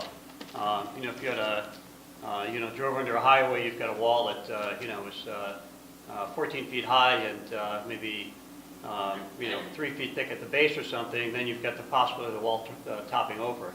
In the case of this wall, the height to width ratio is almost 1-to-1. So even if you were to pull the mortar out of there, the only way you're going to get that wall topple over is to have waves hit it and actually, cause some hydraulic force to against it and roll the rocks out of place. You're not in danger here of having the wall fall over because it's so low to the ground, basically. So on the sound side, the vertical wall is only how high? I mean, I have stood in the restaurant parking lot that abuts that. I have stood up and the wall is above ground, at that point, my height, 6 feet high. Okay. And I have to look over. So if I were to stand in the marsh, Right. how high would the wall be in front of me? Elevations here. I think in the area of this work, It's like well, a foot and a half or so. about 1.5 to 2 feet above the marsh, in the area where the work is proposed. It's this is the lowest. This is where the wall actually has its lowest top elevation, so it is lower to the ground. It ranges between 1.5 to 2 feet. So the wall's about 2 feet like that? Yeah. So, height to width is about 1 to 1, so. And how far, when you dig out and put the stone and the geotextile behind the wall, how far down are you going to go into the soil? We'd like to go to the base of the wall on the other side there. How deep is that? We don't have we didn't do a boring, so we don't know the actual depth of the footing, but A wall like that typically would be, maybe a couple of feet below grade. It's not going to be very deep. So, thank you. In your opinion, this is better for the site overall? Yes, it'll than stabilize, currently it'll is? be a much better stabilization long term. All right, are there any comments or questions? First, we'll do questions. Any questions? Go ahead. Just, yeah, if you will.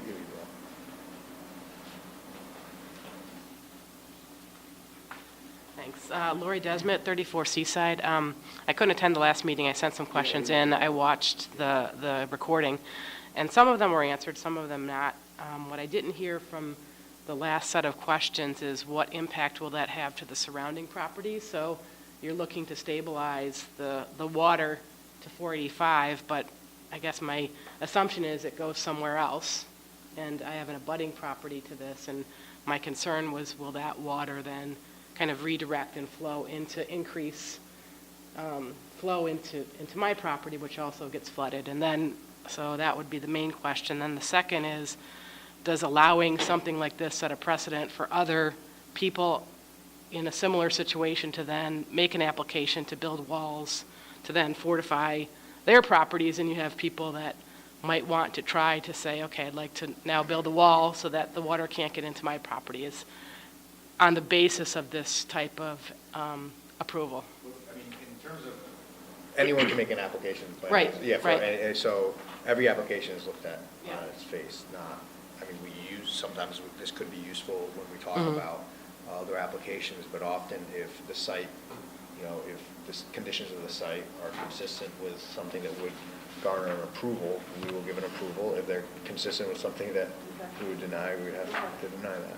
Okay, so if maybe you could address kind of the flow. Yeah, absolutely. I think my let's see, this is the house, it's a seaside, so my property is here, and this property still goes down here past the wall. Okay. The way the contours are on this property, they go from the low Yep. point where the proposed work is up this way. Yep. So nothing's going to be affected over here.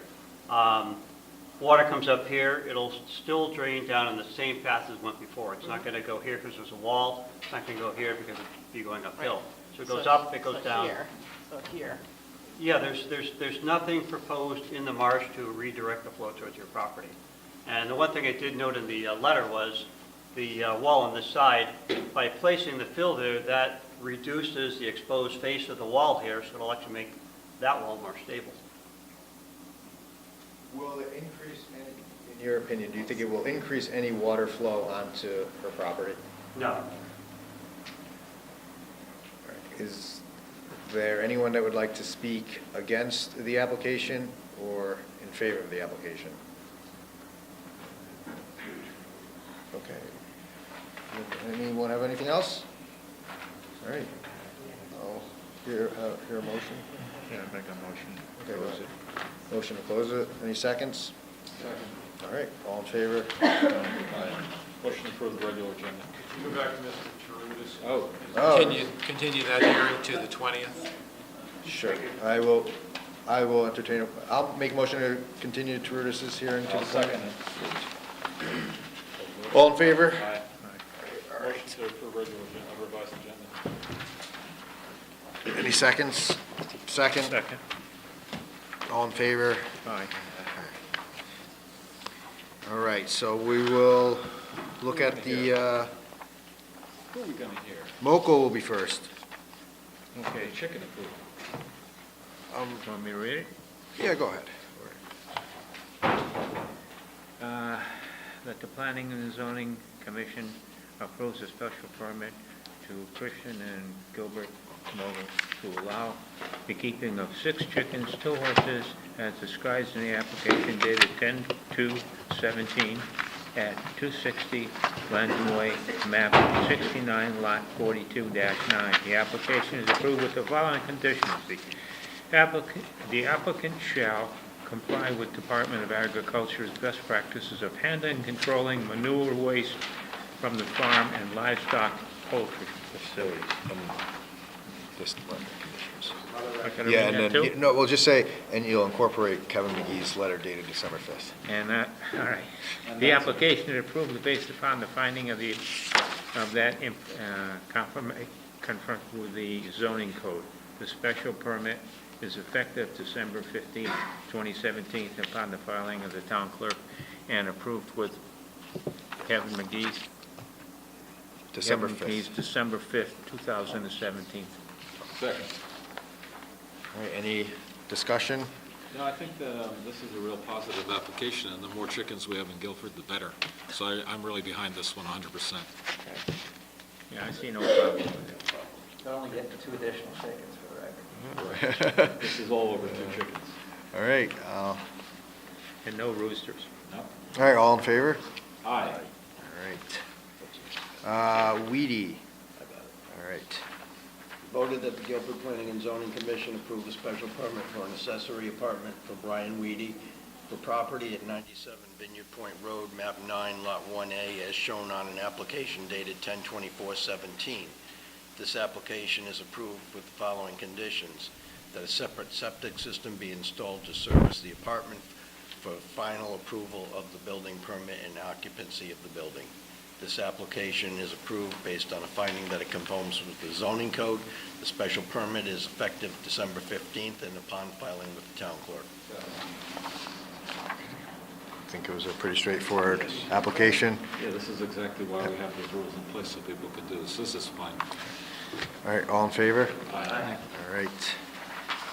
Benton Knoll.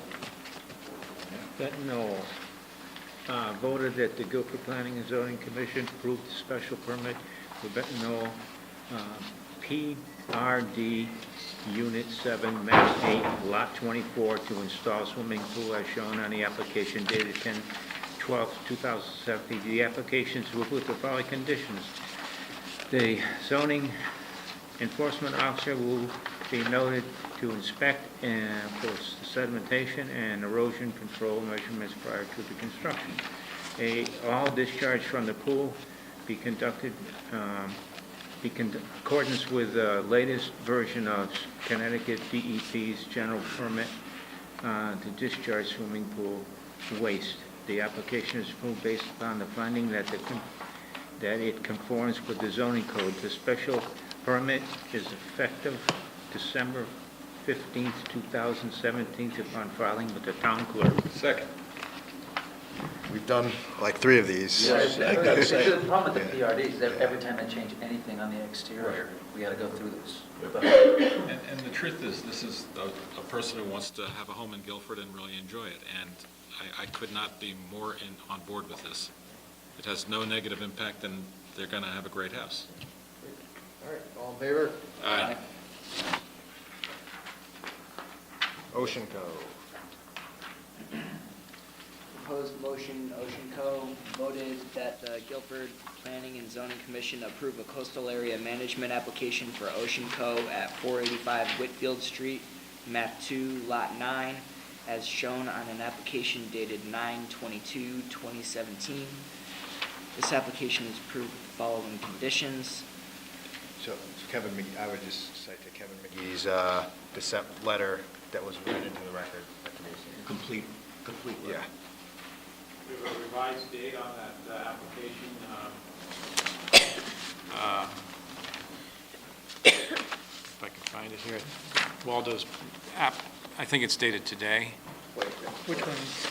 For Oshika? No? No, Oh, that's no, Wiseman. oh, that was Wiseman, I'm sorry. Wiseman. I'm sorry, never mind, forget that. So on the condition that it conforms with McGee's letter that was dated today. Read into the record today. This application is approved based on a finding that it conforms with the zoning code and is consistent with the coastal management policies of the state of Connecticut. Is there a second? Second. Okay. Okay, so obviously there should be some discussion a little bit. Yes? I have Rich, looks like you got reservations. something you gotta say. Yeah, go I ahead. have reservations. I know that their experts said that it's not going to pack up and it's not going to become a pool. That flies in the face of what I think, just from what a filter does. I don't know that that wall can withstand that kind of weight of water behind it. And if it doesn't pack up before it packs up, it's going to let the fines and the colloidal suspended solids go through the wall right into the sound. And it's going to become a grass area. And a lot of folks use fertilizer on their grass, and it's going to wash right through the mesh and right out into the sound. So I'm not understanding really clearly what they're trying to accomplish.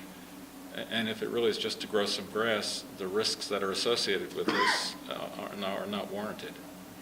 I can't support this.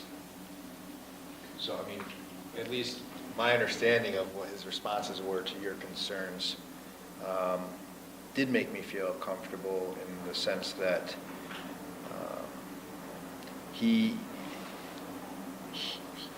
in his opinion, those dams or what they put behind there will not create a situation where it will have enough pressure, I guess, behind the wall that will collapse that wall. My opinion is that this is an improvement to the site, and I don't think that, the environmental people that we have on board, on staff, on Deep side and on Guilford side, do not seem to think that these are issues that we should be concerned with. So I'm more inclined to support this application. The Deep people sort of kicked it back to us in this case. Well, I don't know. I think that we I'm need to not have really a clear better, on- I think we need to have a better relationship with our Deep person somehow. We need to get more real information. But, In the absence of any real support from the state, I have to go on my own gut. well, I mean, I think that the support that she gave, first of all, I think we have our support from our town that says that this is acceptable. But I think the information that she provided to us in reading the whole email exchange basically is that she doesn't have a concern with this project. And if she does have a concern with this project, she's not going to accept it at the Deep level. So it's not going to happen.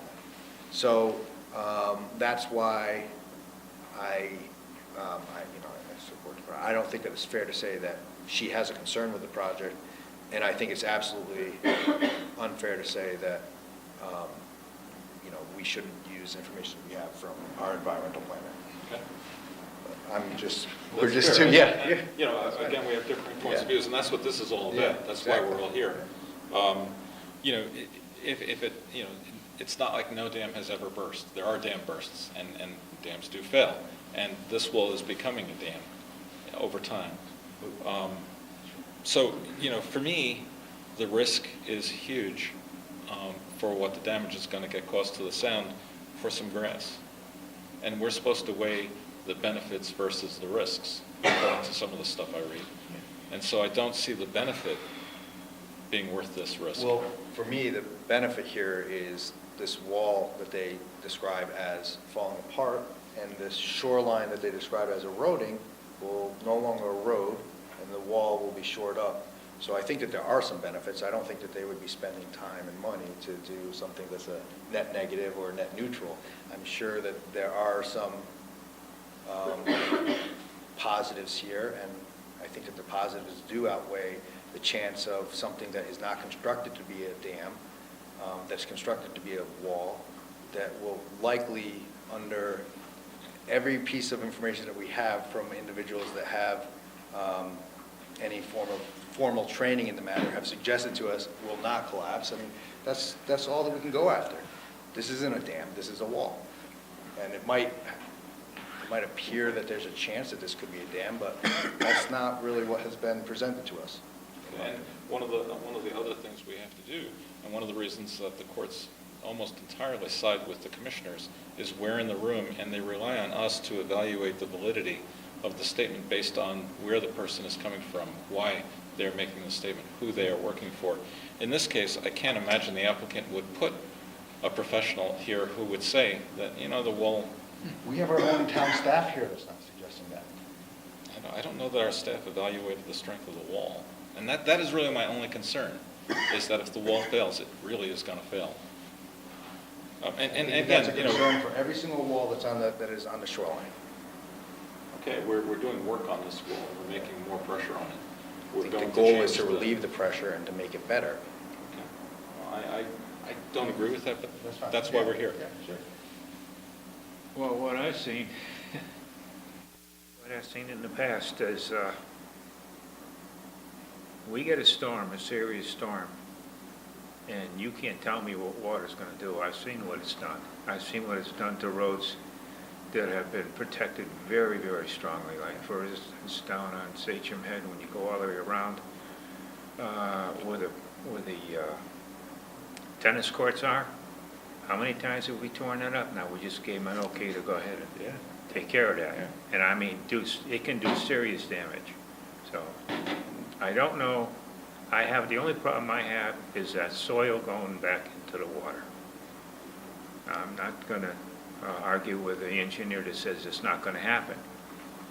But if it does happen, that's a problem. So that's my only problem, is the soil going back into the ocean. I'm big on environment. I don't want to see that in the water. No, I agree, and I think that in the perfect world, that would be sort of what they're trying to prevent, but I think Richard has made it clear that he thinks that it's going to have the opposite effect of that. So, do you have any comments? Not much more than what. Okay. And I tend to agree with Commissioner Brown's statement. I mean, it seems like it's going to be difficult to prevent erosion on the shoreline no matter what. I mean, you can have strong enforcements and, you get a strong storm that can really take it out. So, I mean, it seems like a lot of work to be done on a site, and, I mean, I know the engineer says that it's strong and stable, but, I mean, in the long term, but that's kind of like a vague statement. Like, I don't know how strong and how long it's going to last for. I mean, it seems to me like it's going to erode eventually anyway, no matter how strong you make And by their own admission, they have, in this meeting here, they've said that they haven't done borings, so they really don't know anything about the wall, other than its appearance on its face. They've admitted that there are cracks in it. I don't know how I could support it. I think the whole point of this exercise that they're coming before us for is to prevent further issues with this wall and to try to shore up the coastline there. And I think that's what we try working for with all of the pieces of property that we have in these flood zones, and why we have new regulations on a yearly basis on walls that are supposed to wash away and all these different things. So I think that they're just trying to improve the site, but look, I think we're sort of talking in circles, so I'll just call a vote. All those in favor of the application? Say aye. Okay. And all opposed? Okay. And any abstentions? I'm abstaining. So You didn't actually put a motion on the floor in terms of did you read this motion? Yeah, it was Oh, read. okay. Yeah, so 2 in I'm favor, sorry. 2 abstained, and 1 opposed. So Say that again? 2 in favor, 2 abstained, and 1 opposed. That means the motion carries, That means the motion carries. I think. Yep. Yeah. Okay, we got to change the tape quickly, I guess, just before we continue on. I know, so we'll just get that through quick. Make a motion, wait for the other one to go. Well, no, he's got to do it because yeah.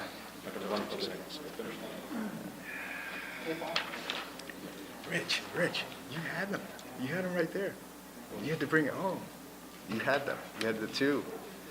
It was a good time. You don't understand? Oh, so. Okay. All right, we're back. There has been no discussion off the record. Okay. I make a motion that we receive the Guilford Yacht Club for, Before you go that back, can I just ask agenda, what are we doing with John?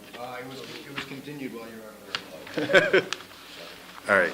So I make a motion, Guilford Yacht Club for 1/3/18, continued to the 17th for their application for a special permit. Second. All those in favor? Aye. Make a motion to receive the same place for zoning amendment on this 1/3 and 1/17/18 for change to the zone allowance. Second. All those in favor? Aye. Make a motion to receive the subdivision application for Michael Prislow at 651 Cloggart Hill Road. Second. All those in favor? Aye. Correspondence, request received from Karen Walls, 724 Mulberry Point Road, map 10, lot 19, zone R2, to place a temporary storage unit at the end of her driveway for 3 months. Make a motion to allow that. All right. I second it. All right, all those in favor? Aye. Mr. Chairman, I make a motion to pay the bills to Shore Publishing for $208. Second? All those in favor? Aye. Mr. Chairman, I reviewed the minutes from our regular meeting on 11/15, and they appear substantially correct. I make a motion that we accept them. Second? All in favor? Aye. All right. Aye. And one abstention? All right. Mr. Chairman, inasmuch as there's no further business before this commission, I make a motion that we close the meeting. Second. All in favor? Yeah, he seconded. Oh, he abstained. You guys are adjourned.